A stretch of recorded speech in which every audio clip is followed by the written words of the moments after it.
Esto es la inspirada palabra del Señor. Dice, y vosotros padres, no provoquéis a ira a vuestros hijos, sino criadlos en disciplina y amonestación del Señor.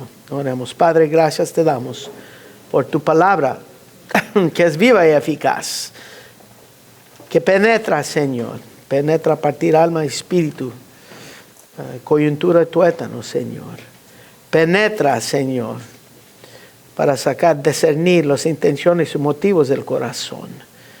Penetra hasta dejarnos desnudos delante de ti, Señor. Pedimos en este día, Señor, que tú nos hablas por medio de tu palabra. Que podamos, Señor, mirar lo que dice, que podamos entender lo que dice.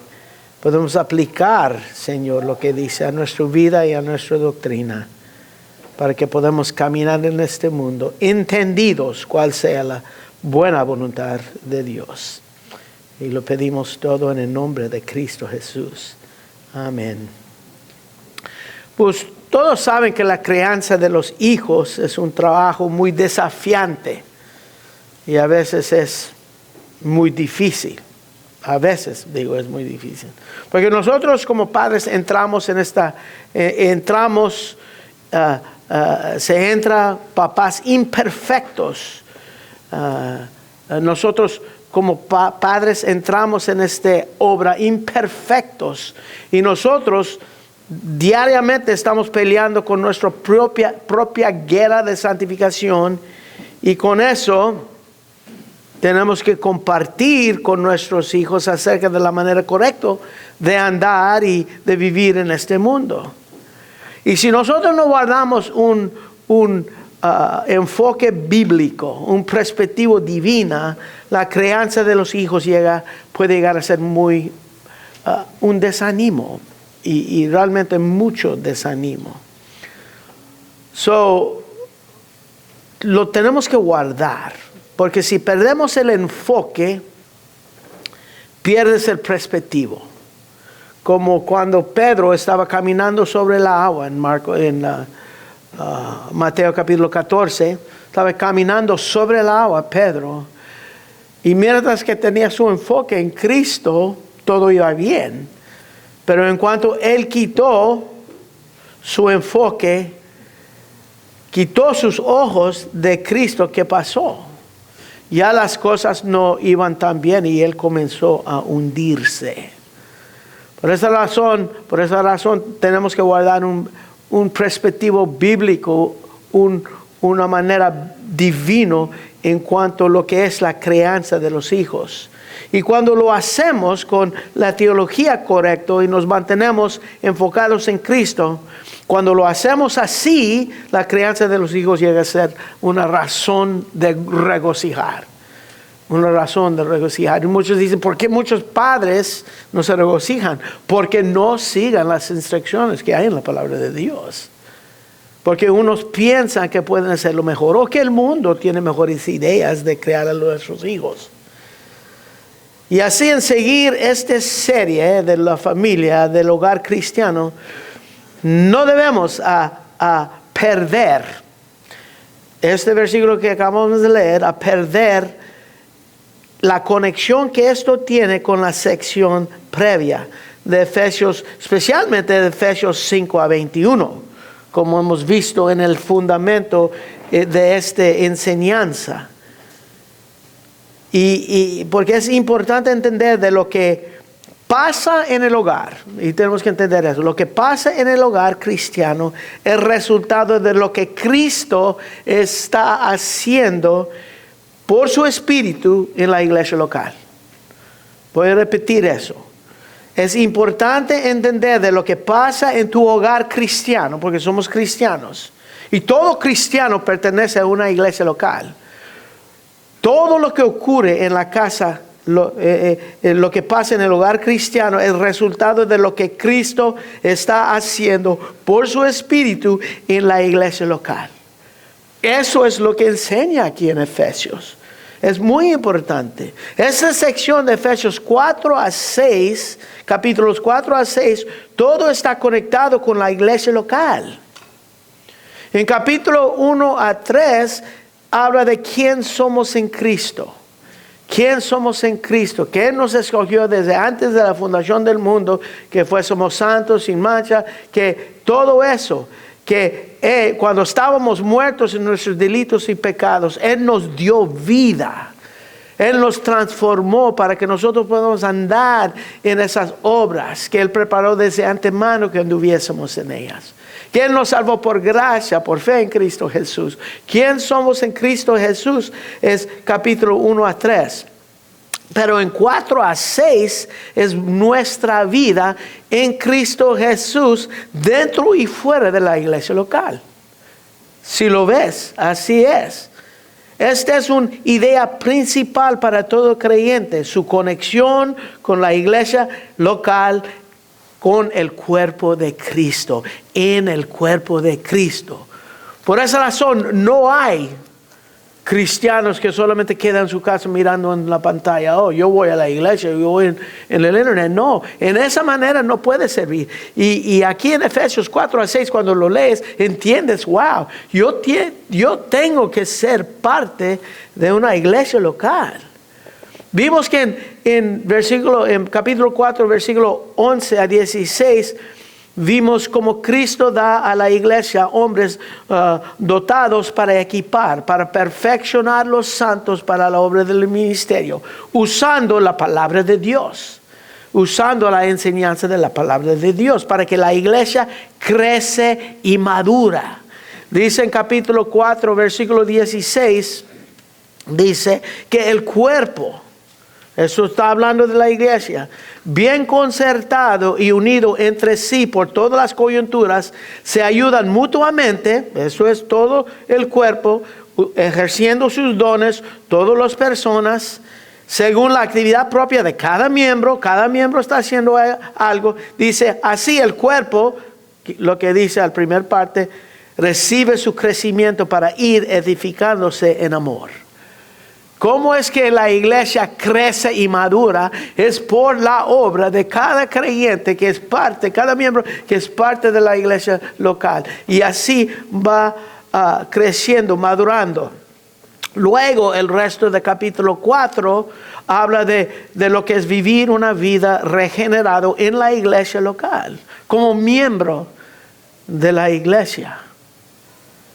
Y con eso los cristianos, capítulo 5, versículo 1 a 6, imitan a Dios.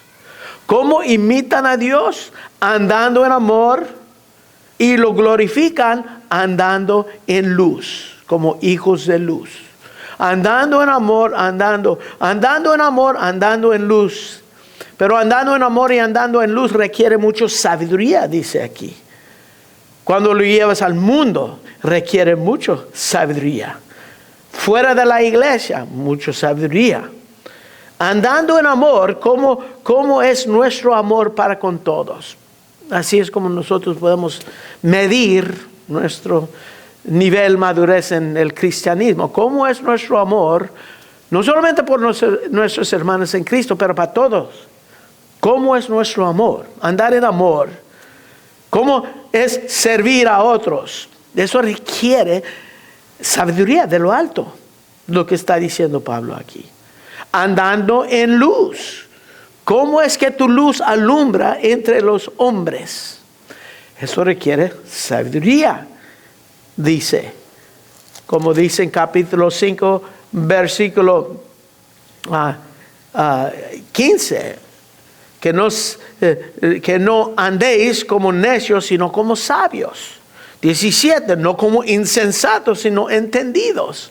Requiere sabiduría vivir la vida cristiana delante del mundo y dentro de la iglesia local. Es lo que está diciendo aquí. Y todo eso nos regresa a la idea de la iglesia local. El ministerio de enseñanza en ella. De enseñanza en la iglesia local. Eso es lo que vemos. Y en versículos 15 a 21 de capítulo 5, ahí es donde practicamos eso. Ahí muestra que nosotros ya no somos, ya no andamos Ya no estamos dormidos, que estamos despiertos y Cristo nos alumbra. Y luego dice la manera que nos tratamos unos a los otros, llenos del Espíritu Santo en obediencia a la palabra de Dios. En la iglesia, andando en amor, andando en luz, llenos del Espíritu Santo, amándonos. Y en la manera, eso es muy interesante, en la manera que el Señor, que Pablo, por inspiración del Espíritu Santo, lo puso aquí. La manera que vemos esto, en lo práctico, sabiduría bíblico aplicado, es cuando vemos cristianos, cuando vemos creyentes, cuando vemos miembros, cuando vemos individuos sometidos, alineándose bajo la estructura de autoridad establecido por el Señor en la iglesia. Cuando vemos esa sujeción dentro de la iglesia, y eso es lo que dice en versículo 21 cuando dice: someteos unos a otros en el temor a Dios. Eso es lo que es. Todos estamos mirando la estructura que el Señor Jesucristo establece en su iglesia. Él es la cabeza. Y cada uno de nosotros estamos alineándonos bajo esa autoridad delegado por Dios a los de la iglesia. Y por esa razón dice que los hombres se someten a Cristo. Las casadas son bajo la autoridad de sus maridos. Los hijos bajo sus padres. Y los siervos bajo sus amos. Y eso podemos interpretar para hoy en día el trabajo. El trabajador bajo su patrón. Pero eso es uno de los efectos de la obra del Espíritu Santo en la iglesia. La obra del Espíritu Santo dentro de la iglesia. Esto de la familia no solamente es de la familia fuera de la iglesia, es dentro de la iglesia. Es la estructura de autoridad que Dios ha puesto conectado con la iglesia local. Con la iglesia. Todo esto de la familia, si lo vemos en su contexto, no lo podemos separar de la vida en la iglesia. Por esa razón es importante que todos son parte de una iglesia. Todos sometiéndonos unos a otros en el temor, en la reverencia a Dios. Esto es lo que ves cuando está operando el Espíritu Santo en una iglesia. Cuando el Espíritu Santo está operando en una iglesia, sí ves la iglesia cantar, y enseñanza y todo, pero ¿qué pasa en las familias dentro de esa iglesia? ¿Qué pasa con los papás, los mamás, esposos, esposas, hijos cuando salen de esa iglesia?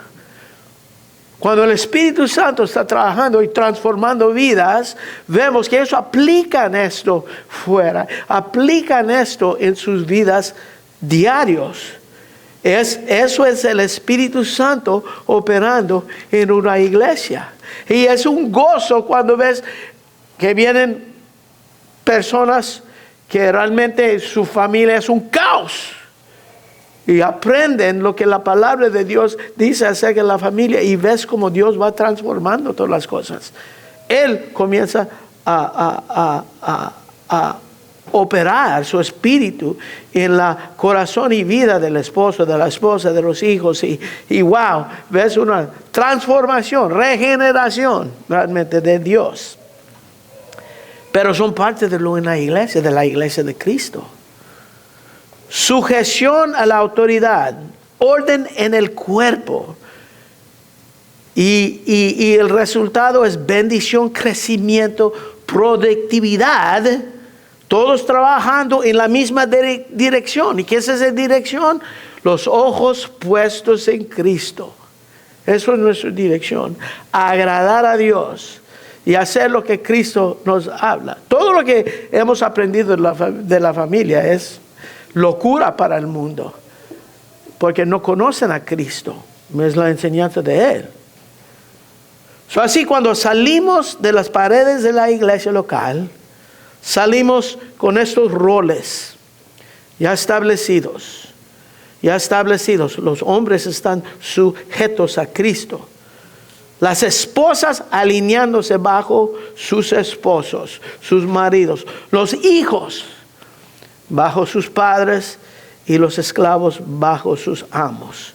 Así es como lo explica el Espíritu de Dios en Efesios capítulo 1-6, porque realmente todo está aquí.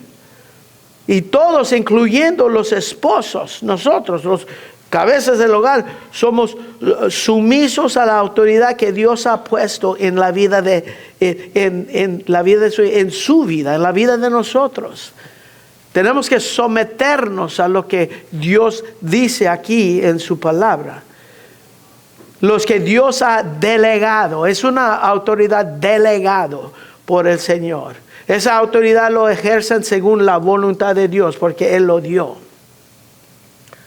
Son maridos y padres, nosotros, los hombres, lidian en amor. En amor. Siempre buscando lo mejor por los que están bajo nuestra autoridad. Nuestras esposas y nuestros hijos. Porque Pablo habla de un tierno ambiente también en el hogar.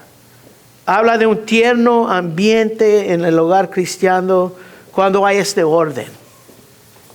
Pero es interesante, porque también lo ve como un campo de batalla.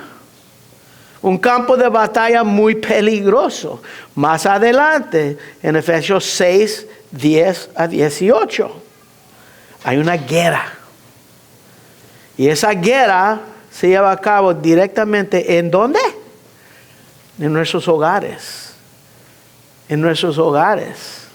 No solamente fuera. El enemigo está en nuestros hogares. ¿Qué no es interesante? Tan interesante que Pablo incluye esto aquí. Porque muchos no lo piensan así. La guerra espiritual no solamente está fuera. La guerra espiritual se manifiesta en tu casa, en tu cocina, en tu sala, tu recámara. Y también en nuestros trabajos.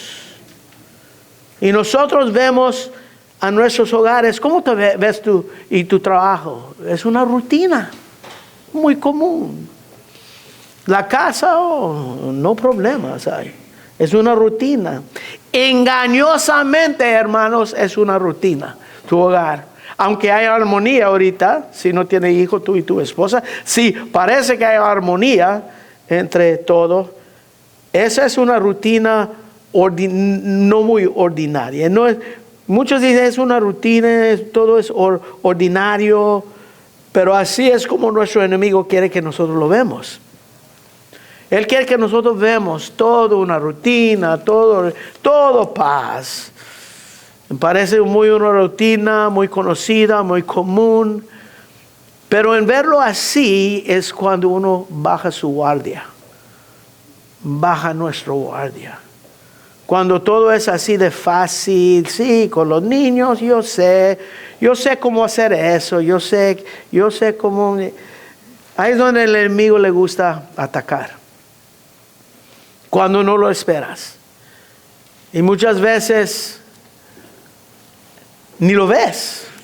Ni ves que viene. De repente hay un caos. ¿Por qué? Porque todo era rutina, todo era ordinario, todo era común. Y dice aquí, no, es una guerra espiritual. Porque dice que no luchamos contra carne ni sangre, sino contra principados, potestades, contra huestes espirituales de maldad. Esos son los que están operando en tu casa, en tu hogar. Te quieren destruir. Eso es tremendo. Nosotros enfrentamos un enemigo cruel. Un enemigo que quiere destruir tu familia, que quiere destrozarnos. Él quiere que te vuelvas contra tu esposa. Él quiere separar de tus hijos. Y lo están haciendo. Pasaron una ley esta semana. Ellos quieren quitar tus hijos debajo tu cargo. Este enemigo que te quiere destrozar. ¿Y cómo lo hace? ¿Cómo lo hace? Es que él lanza dardos de tentación a tu carne. A tu carne. Porque si no fuera por tu carne, no tiene poder. Si no fuera por ti, no tiene poder. Él levanta en ti pensamientos o hábitos pecaminosos del pasado. Tal vez te seduce con distracciones. Él quiere que seas decidioso. Él quiere que seas perezoso acerca de las cosas de Dios. Él desea que no quieres pelear esta batalla. Yo quiero que todo va tranquilo, yo quiero que todo va igual, que todo está... Él quiere la rutina, para que no pelees esta guerra espiritual, para que no te vistes de toda la armadura de Dios. Y todas sus tentaciones no tienen poder si no fuera por tu carne. Si no fuera por nuestra carne pecaminoso, no tiene poder. Y Él tienta padres con egoísmo. A ser egoístas. De ellos han hecho tanto, yo he hecho tanto por la familia, ya es mi tiempo. Eso es lo que piensan los papás. No, yo he hecho todo, yo trabajé toda mi vida, ya es mi tiempo. Eso le gusta al enemigo. Él quiere que nosotros seamos egoístas. Pero la palabra de Dios nos llama a ser siervos, esclavos realmente. Y Él tiene padres con este egoísmo, padres y esposos egoístas. El padre o esposo egoísta es totalmente en opuesto de lo que es el justo uso de tu autoridad bíblico. Porque Dios nos da una autoridad bíblica en la familia, pero el opuesto de eso es ser egoísta. Y en ver este texto de Efesios 6:4, entendemos que este es el desafío, la batalla para todo padre cristiano. Para todo padre cristiano. Por esa razón tenemos que mantener el gozo del Señor que viene, entender que enfoque bíblico y un perspectivo divino en esta tarea. Porque es una tarea, es un gozo. So aquí dice, y vosotros padres no provoquéis a ir a vuestros hijos, sino criarlos en disciplina, amonestación del Señor. Ahora, la primera pregunta es, ¿de quién es esa responsabilidad? De criar y amonestar. Dos verbos, criar y amonestar.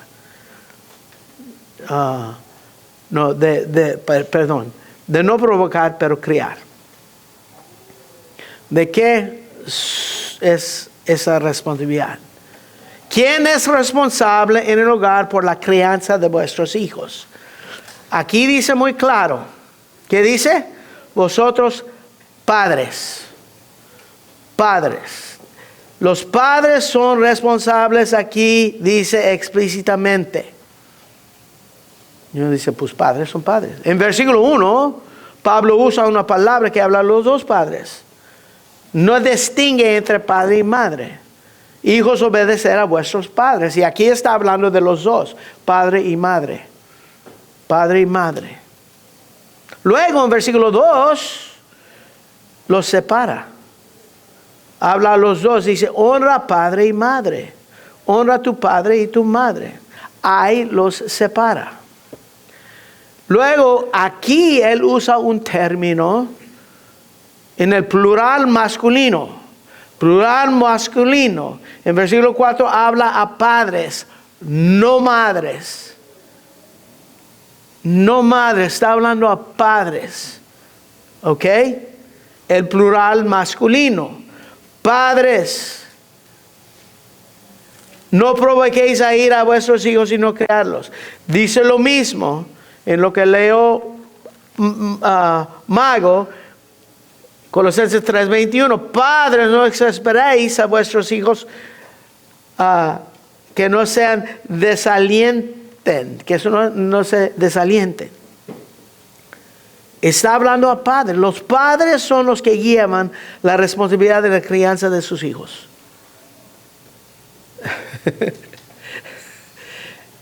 Increíble. ¿Por qué? Uno dice, ¿por qué es que los padres son responsables? Es buena pregunta. ¿Por qué no dice padres hablando los dos? ¿Por qué no la mamá? ¿Que la mamá no puede provocar a su hijo a ira? Sí, claro. La mamá puede provocar a su hijo a ira.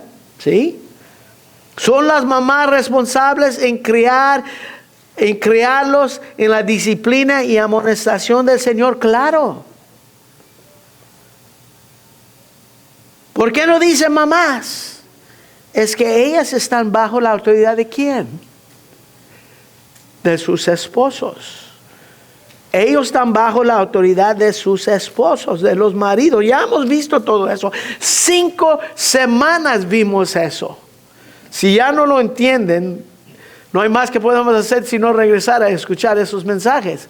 Pero ellas están bajo la autoridad de sus esposos. Bajo la autoridad que Dios ha delegado. Dios es el que delega esta autoridad divina de Él. Y ellos están bajo esa. Esto es parte de autoridad bíblico en la familia. El padre es la cabeza del hogar. Él es la autoridad. Efesios 5:23 dice que Él es la cabeza de la mujer.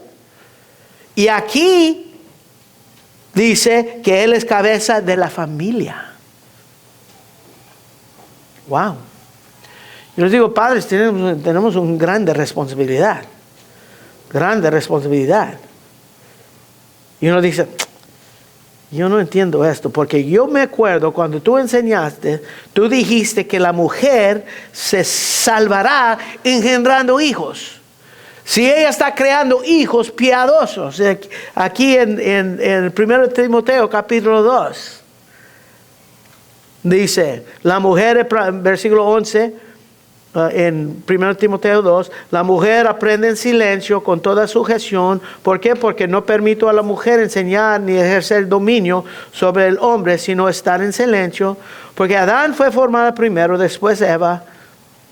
Y vimos todo eso en Génesis. Y Adán no fue engañado, sino la mujer, siendo engañada, incurrió transgresión. Pero esa mujer se salvará, ¿qué? Engendrando hijos. Si permaneciere en fe, amor, santificación con modestia. Vimos eso, es creando hijos piadosos.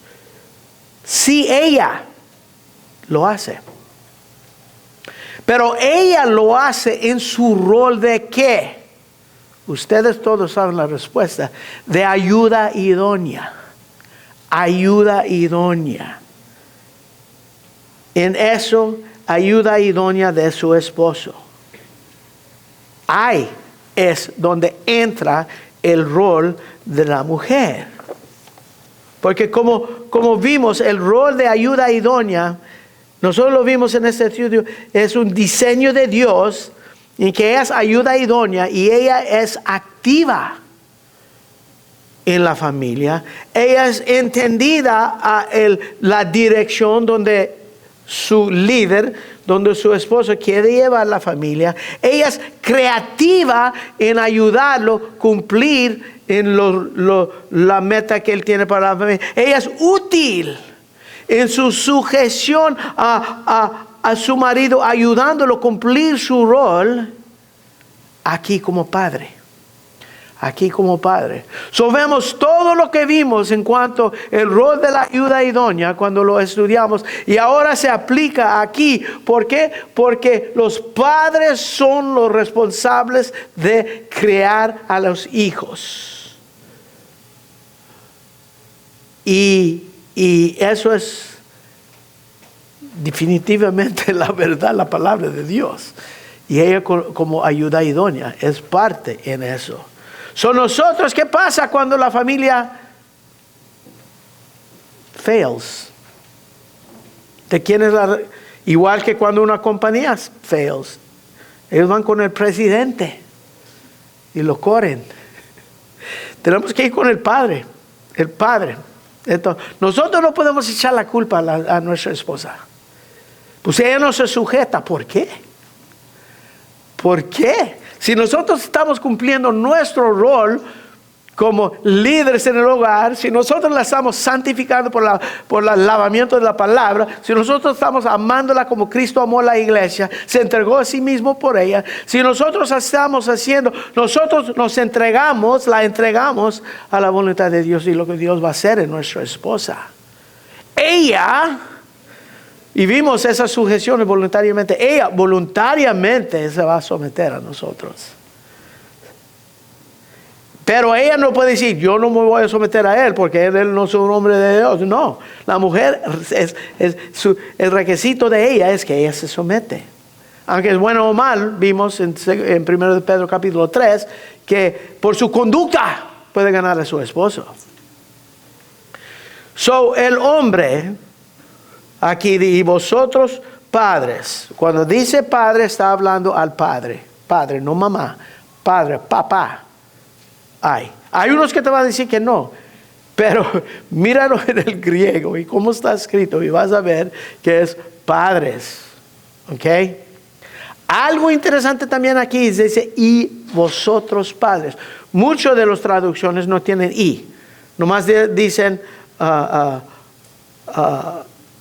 fathers, do not provoke your children to ira. No dice y.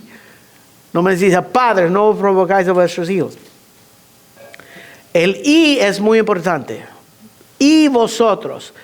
Porque es lo que lo conecta con lo que vimos antes.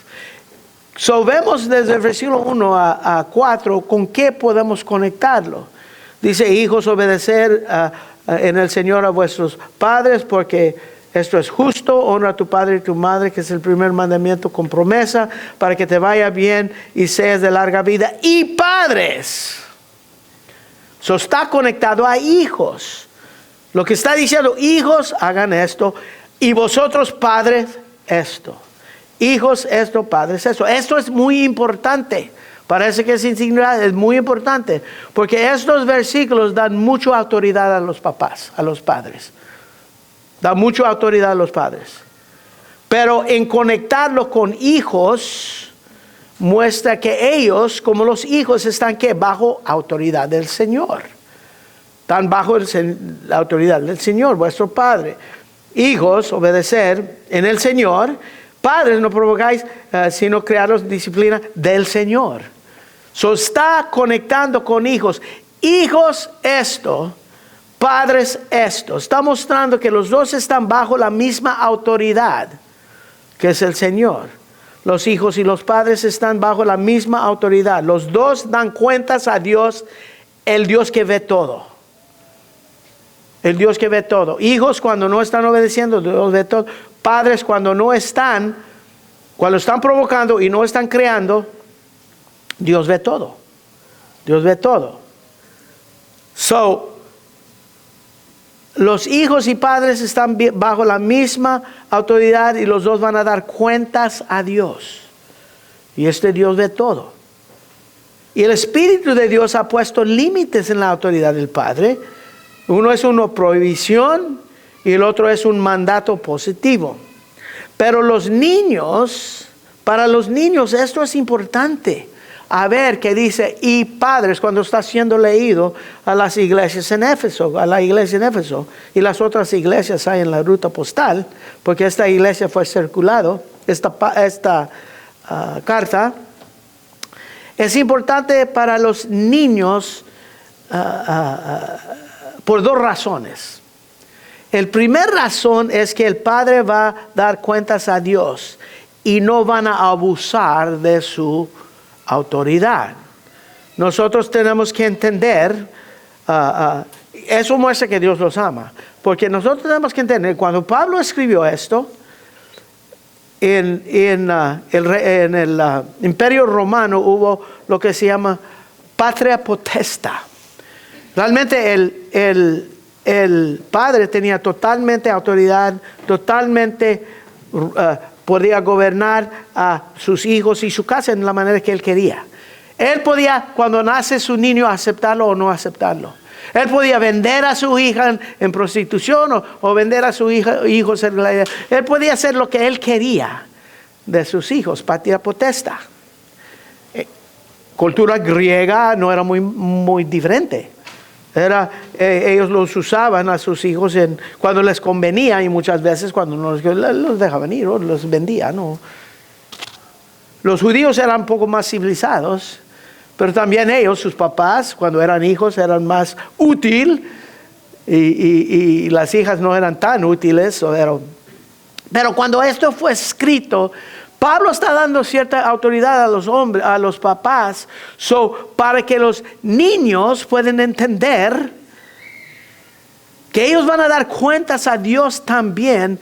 Eso muestra que Dios ama a los hijos, porque los estaba protegiendo con y vosotros están bajo la misma autoridad. Ahora, la segunda razón es que saben que cuando la disciplina es de Dios, que la disciplina es algo que Dios manda. Que tú vas a el padre dar cuenta si no disciplinas a tu hijo. Y vas a dar disciplina por lo que llega a ser tu hijo o por disciplina del Señor en tu vida, en alguna manera, pero muestra que ellos saben que cuando vas a disciplinar a tu hijo es que algo que Dios te manda a hacer y tú lo vas a hacer conforme a la palabra de Dios como Dios lo manda. De esas dos razones es importante que los niños entendían en cuanto a esto de la autoridad que Dios da y vosotros padres tienen la misma. Van a dar cuentas delante de Dios como hijos obedecer. Cada padre tiene autoridad y cada padre está bajo autoridad.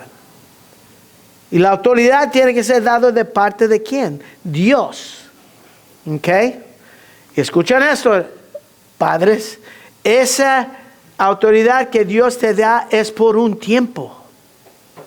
Solamente. Por un tiempo. Por una época. Un día. Y van a llorar, van a regocijar. Tus hijos se van a ir de tu casa. Un día. Van a salir de tu casa. Termina tu crianza de ellos. ¿Ok? Ya no tienes influencia. Nunca dejan de ser tus hijos.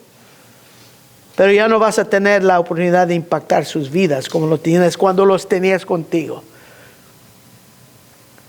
Padres, les digo, aprovechar este tiempo. Si tus hijos están en tu casa, aprovechar este tiempo. ¿Ok? Porque quieres más de lo que tú quieres cuando ellos salen de tus puertas. Es que ellos son salvos. De ahí, Dios se encarga de ellos. Pero mientras que están ahí, nosotros tenemos que instruirlos, como vimos en Deuteronomio capítulo 6, en la palabra de Dios. Poner la palabra de Dios. Cada oportunidad que puedas apuntar al Dios.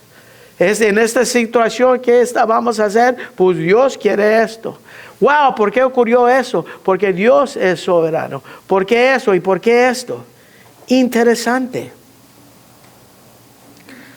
Ahora, ¿quién es la responsabilidad de criar los hijos? Los padres. ¿Right?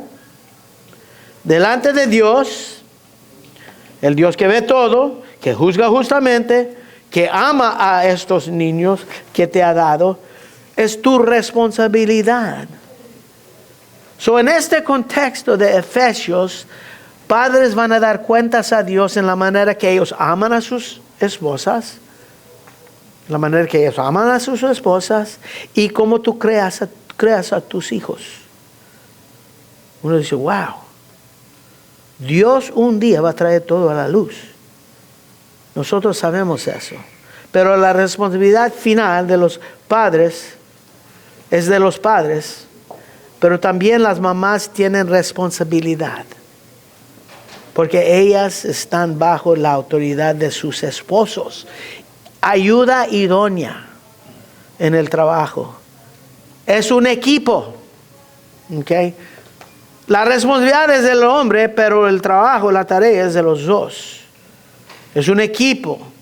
Y es interesante porque parece que Dios dio más talentos para esta obra a la mujer. A la mujer. Interesante.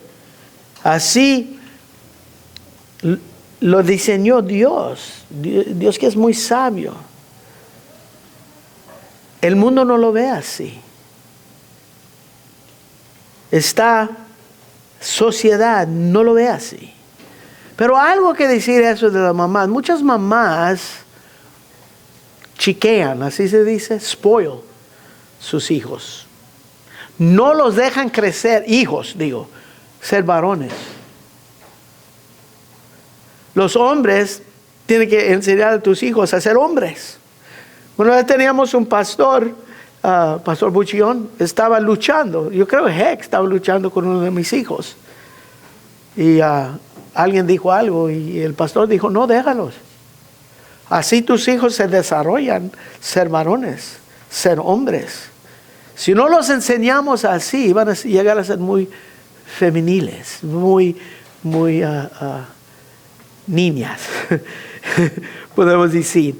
Pero es algo que las mamás sobreprotejan a sus hijos y luego. Pero muchos hombres son egoístas y pensando que son mostrándoles ser hombres, realmente los están provocando a ira. Pero vamos a hablar de eso cuando llegamos ahí. Pero es un equipo, mamá y papá. Y así es. La sociedad no lo ve, pero así es. Es el trabajo del esposo ser el líder, de santificar, de enseñar a su esposa, y ella se somete a ese liderazgo, ella lo ayuda, es su ayuda idónea en cuanto a lo que dice aquí en Efesios 6:4. Ella lleva un rol importante en esto, porque muchas veces el papá está fuera de la casa. ¿Eso le quita la responsabilidad? No. El papá está trabajando, pero él ha puesto el modelo en la casa. Él dice, esta es la dirección, esta es la disciplina, esas son las reglas, eso es lo que ocurre hasta que yo llego a la casa y sigo. Papás, ustedes son los líderes. Toman tu responsabilidad. Y yo digo, es un privilegio y una bendición. Aquí dice, vuestros hijos. Otra cosa importante, son vuestros, son tus hijos, los que Dios te ha prestado, y te digo prestado porque los tienes por una época, un tiempo corto. Son tus hijos prestados por Dios, esos hijos específicos, por eso no debes comparar con los hijos del fulano. Nunca los comparas con otros hijos, son tuyos, son tus hijos. Esos son tu responsabilidad. Ahora, ¿qué haces con estos hijos? Señor, ¿qué hago con esos hijos que me diste? Pues aquí dice,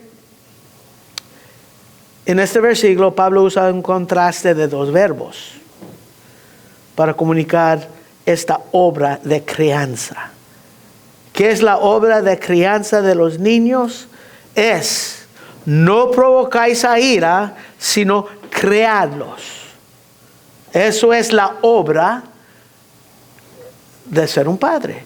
No os provoquéis a ira a vuestros hijos, sino criadlos en disciplina y amonestación del Señor. Dice, no provocáis, sino crear.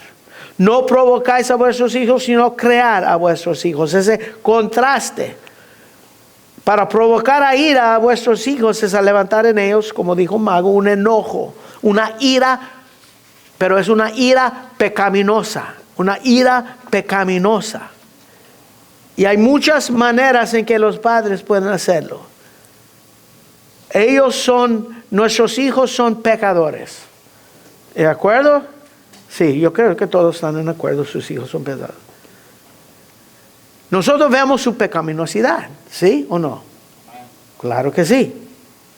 Y tú, Padre, por tus palabras, por tus acciones, por lo que tú haces, es como poner gasolina en un fuego, provocándolos a ira. ¿Y qué pasa? Explotan. Explotan. ¿Mamá puede hacer eso? Sí, la mamá puede hacerlo. ¿Sí? Ahora, ¿cómo podemos provocarlos a ira? Eso es the $1,000 question. 6,000, 60,000. Y eso es lo que vamos a comenzar a ver la semana que entra. Porque ya llegamos al tiempo. Vamos a orar. Padre, Señor, gracias te damos como padres por esta grande responsabilidad y bendición que tú nos has dado con nuestros hijos. Gracias te damos, Señor, por tu palabra que realmente nos muestra qué importante es ser conectado, Señor, no solamente al Dios del universo, sino a la iglesia local, que nos ayuda a cumplir todas estas cosas, donde hay el apoyo de nuestros hermanos y hermanas en Cristo, hay el apoyo de nuestros líderes. Ayúdanos, Señor, a entender cuán importante es ser parte de este cuerpo. Pedimos, Señor, que nos ayudas en todo lo que es, Señor, a no provocar y a criar, a ser buenos padres. Y pedimos, Señor, que podamos ser buenos líderes, buenos esposos y, Señor, en nuestro trabajo los mejores empleados que un jefe puede tener. Porque eso es vivir con sabiduría, no como necios, sino como sabios, no como insensatos, sino como entendidos. Porque nosotros somos hijos de Dios y tenemos la mente de Cristo y el Espíritu de Cristo que mora en nosotros.